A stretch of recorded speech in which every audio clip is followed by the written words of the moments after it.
Boutique bijoux d'or Mossi Elengi. Boutique bijoux d'or Mossi.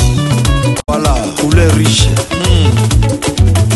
Boutique bijoux d'or Mossi. Boss, voilà, couleur riche. Boutique bijoux d'or. Boutique bijoux d'or Mossi Elengi.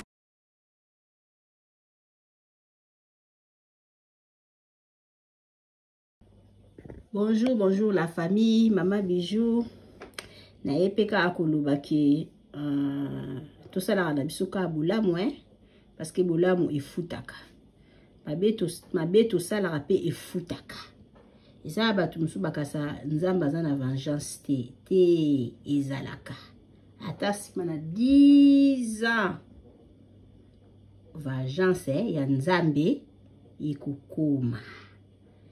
Ndenge mope bolamu mo sala quelque part komi lela te ata mutu wana zongiseli yo te nzamba opambula. Mama Bijou na Belgique na Zaventem nga wana na Mati avion na Kei. Mama Bijou akiti na Congo RDC na aéroport na biso penza international na kiti sali séjour nanga.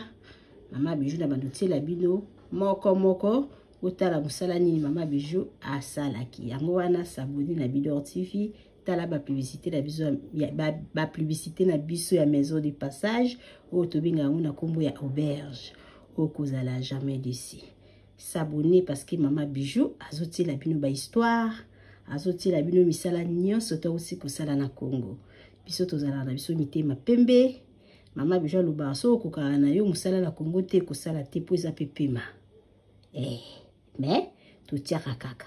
Tozala habité ma pembe, to fungula na biso ba porte. To funguela ba tunzela. Yango ya biso pe efungwama.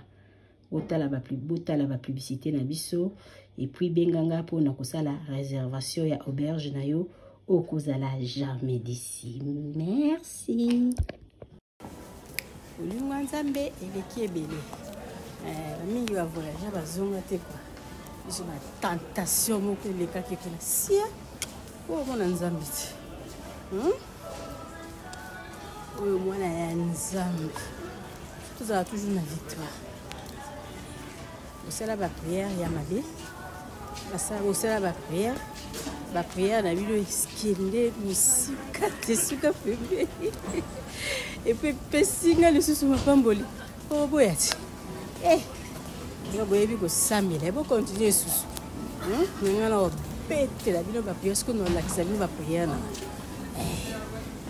na kende ki nga penza kine et puis na kikawapi kan international vidéo na sali na kine et puis on a songi à bonne santé. Merci Seigneur.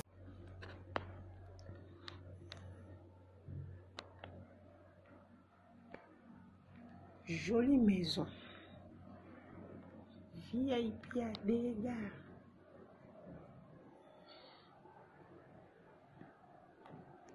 Au vendre la flat beaucoup ça. Bâtiment bien climatisé. Et tout comme ma casse.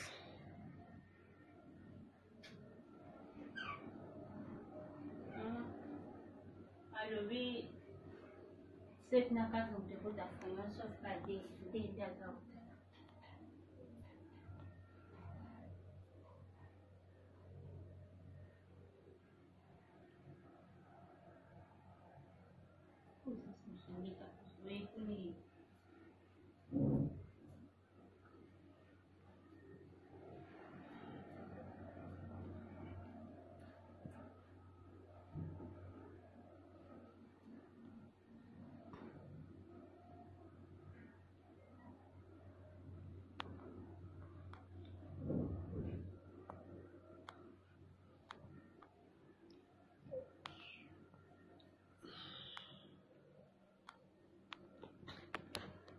Bonsoir, bonsoir à la famille. Maman Bijou na kaka ko présenter bino salon na biso ya sika na appartement oyo to benga appartement numéro 1 bandeko oyo bosi bokende kuna bovanda kuna.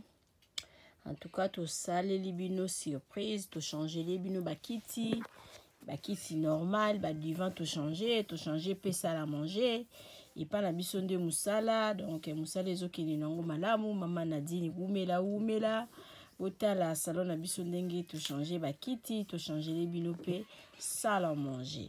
Ndako bozomona ezali chambre salon cuisine ekomaka pe 2 chambres salon cuisine.